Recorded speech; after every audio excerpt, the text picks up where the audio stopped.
Ei pessoal, aqui é a Thalita, bem-vindos à Casa da Coruja. Hoje a gente vai falar de livros curtinhos, mas que têm histórias gigantescas. Como eu já falei aqui no canal, esse ano eu quero ler os calhamaços da minha estante, dar uma desencalhada deles por aqui, mas eu acho que isso vai acabar me fazendo ler também muitos livros curtos, porque essa é uma estratégia legal, inclusive para quem também está tentando ler livros maiores aí parados na estante, que é quando eu tô começando a ficar um pouco cansada da história, agarrada, achando que eu não estou evoluindo na leitura. Eu costumo pegar um livro curtinho que vai me levar ali 3 dias para ler, que não vai ser muito tempo para eu me afastar da história, desse calhamaço que eu tô lendo a ponto de eu esquecer a história, mas ao mesmo tempo vai dar um respiro, vai dar uma arejada na cabeça.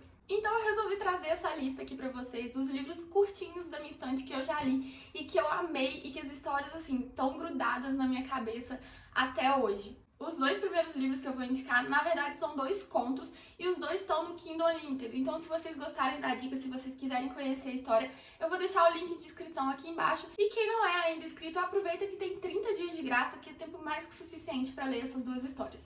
O primeiro deles é O Papel de Parede Amarelo, da Charlotte Perkins Gilman.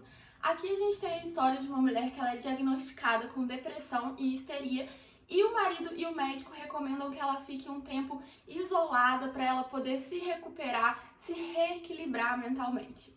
Então o marido aluga uma casa de campo, isolada de todo mundo, afastada de todo mundo, e deixa a mulher dele trancada num quarto. Ele não permite que a mulher saia, porque ele entende que a mulher tem que ficar em isolamento total para se recuperar. E a gente vai acompanhando o dia a dia dessa mulher dentro desse quarto.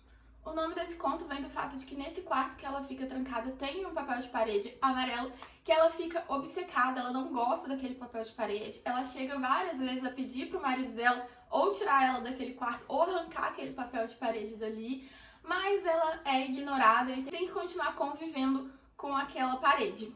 Esse livro pode ser considerado uma grande crítica ao tratamento que a saúde mental, especialmente em mulheres, era dado na época, em que mulheres eram frequentemente diagnosticadas como histéricas, simplesmente porque elas não se encaixavam nos padrões da época e elas se revoltavam com esses padrões, brigavam, discutiam e elas acabavam sendo vistas como descontroladas e recebiam esse diagnóstico. E outro ponto que a gente também pode observar nesse livro é a relação entre marido e mulher, porque apesar da protagonista descrever o marido como cuidadoso, como atencioso e todas as atitudes que ele está tendo com ela são realmente atitudes de alguém que está preocupado com a saúde dela, o que nós como leitores podemos perceber é que na verdade ele é uma pessoa extremamente controladora, que está obrigando ela a ficar naquele quarto, mesmo ela falando que já se sente melhor, que acha que pode sair, e ele ao tempo todo continua restringindo ela nesse quarto. É um conto bem intenso, mas eu acho que vale muito a pena a leitura. O outro conto que também tá no Kindle Unlimited é O Curioso Caso de Benjamin Button. Esse aqui já tem vídeo aqui no canal, eu vou deixar aqui em cima nos cards pra vocês.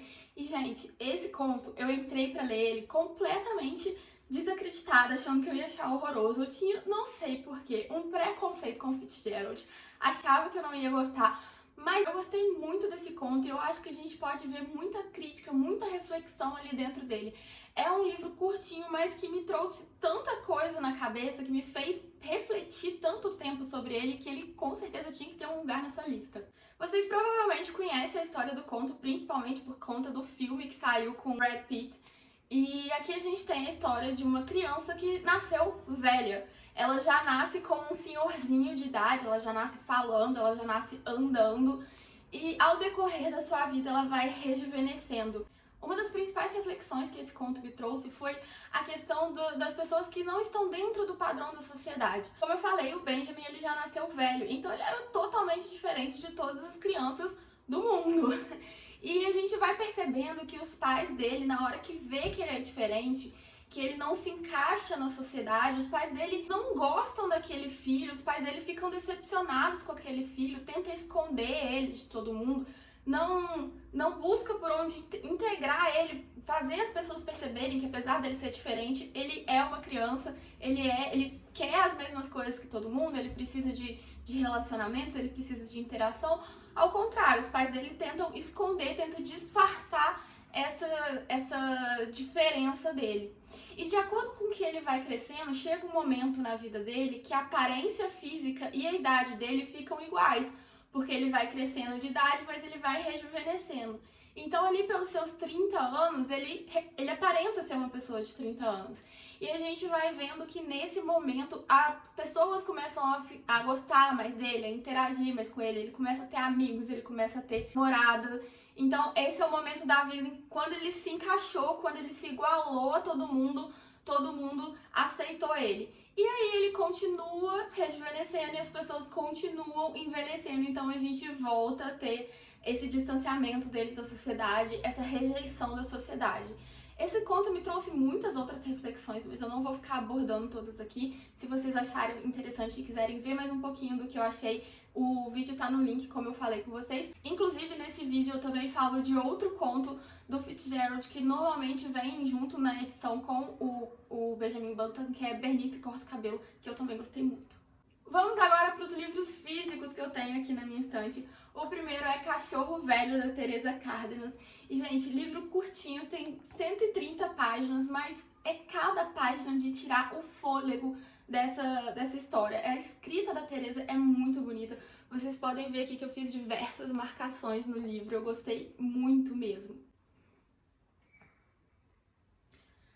Aqui a gente acompanha um protagonista mais velho, o Cachorro Velho, que é um escravo numa fazenda, e a gente vai acompanhando ele relembrando a sua vida, pensando em vários momentos que ele passou enquanto escravo nessa fazenda, e a gente vai vendo as reflexões dele sobre a vida que ele levou. O interessante nesse livro aqui é que a gente não tem um personagem que é revoltado com a escravidão, não é aquele personagem que tá ali o tempo todo tentando se libertar. A gente tem simplesmente um personagem contando tudo que ele passou nessa fazenda. O grande ponto desse livro, eu acho que é justamente a relação entre negros e brancos. E esses brancos, sejam os brancos proprietários dos escravos, sejam os brancos visita daquela fazenda, o capataz. E não é um livro completamente linear, porque como eu falei, a gente segue o protagonista, ele vai relembrando vários episódios da vida dele. Apesar de ter uma trama principal no presente, ele foca muito nesses episódios que ele vai relembrando. E em cada uma dessas cenas a gente vai vendo como era essa relação. Eu acho que esse é o grande objetivo do livro, mostrar como era e como ainda são as relações entre negros e brancos, porque a gente ainda vê muito essa questão de relação de poder, esse abuso. Então a gente tem um mergulho muito grande na visão do Cachorro Velho, de como ele se sente em relação à sua vida e de como essas relações ficaram tão entranhadas na mente dele que muitas vezes ele não consegue se revoltar, ele acha que aquela vida é normal. A forma como ele conta a história pra gente dá a entender isso, que ele acha que aquela vida é uma vida, obviamente, uma vida de prisão, uma vida de trabalho forçado, mas a gente não enxerga essa revolta nele justamente por tudo o que essa relação de poder já colocou em cima dele. O próximo livro é Ponciá Vicêncio, da Conceição Evaristo, que curiosamente ele também tem resquícios dessa relação escravocrata no nosso país. No caso, o Cachorro Velho, ele se passa em Cuba, e aqui Ponciá Vicêncio a gente tem uma cidade no interior do Brasil que ainda tem muitos resquícios dessa relação escravocrata. A Ponciá Vicêncio, ela mora com seu pai, com sua mãe e com seu irmão nessa comunidade que ainda vive em volta da Casa Grande, que ainda todos trabalham para a Casa Grande, ainda tem esse medo dos brancos, ainda tem essa ideia de que os brancos são donos da vida deles. Então a gente ainda tem muita coisa desse período na primeira parte do livro.